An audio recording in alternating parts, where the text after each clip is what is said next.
Hi, friends, brothers, and sisters. I'm Francis, and welcome to Pathways of Hope.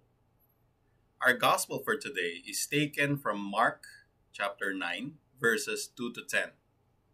This is a popular story about the Transfiguration, where Jesus went up on a high mountain with Peter, James, and John. When they were all alone, Jesus was transfigured before them. His clothes became dazzling white, and then Elijah and Moses appeared and spoke to Jesus. Then Peter, absolutely terrified, mumbled some things about setting up tents for them. Then a cloud appeared, and the voice said, "This is my son, whom I love. Listen to him." A couple of things I picked up in this story. Number one, Jesus went up on a high mountain with three of his disciples. There are a number of stories in scriptures where Jesus would go off alone to pray. But this time, he brought three of his disciples with him. And when they were alone, the transfiguration occurred, and the disciples became witness to things they were not even allowed to speak about until Jesus had come back from the dead.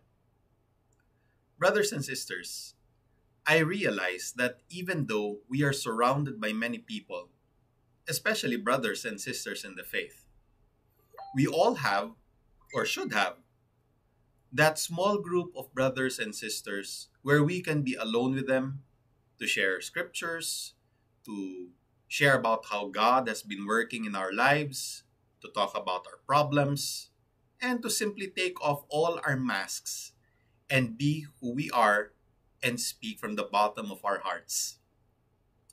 This small group goes by many different names. Cell group, action group, men's group, women's group, household, care group, etc. But whatever the case may be, whatever name we call them, the Transfiguration story tells us to go to a high mountain with them where we can be alone. We all need that small group of men and or women who can join us to seek solitude and engage in prayer with God, to be refreshed, restored, and strengthened. Together, we can do so much more growing spiritually when we have other people to walk the journey with us. A wise woman once said, "When you run alone, you run fast. But when you run with others, you run far." Brothers and sisters, who are these people in our lives? If you don't have this group yet, find one or build one. Surround yourself with a small group of brothers and sisters who can bring you closer to God, even as you help them get closer to God as well.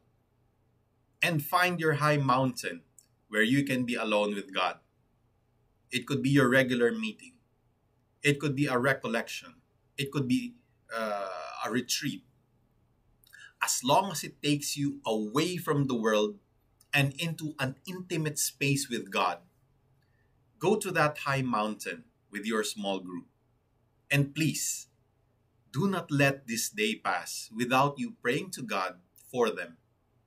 Intercede for their intentions and concerns.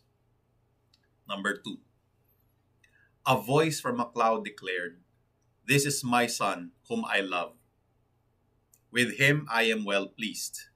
Listen to him." This emphasizes the importance of listening to Jesus' teachings and obeying his commands, as he is the ultimate authority of God's will and plan for our lives. Today, so many things are vying for our attention. So many people claiming that they know and preach the truth. And many of these things and people take us away from Jesus. The world teaches us, love yourself, for you are the center of your world, and live your life as you please. Jesus teaches us, love God.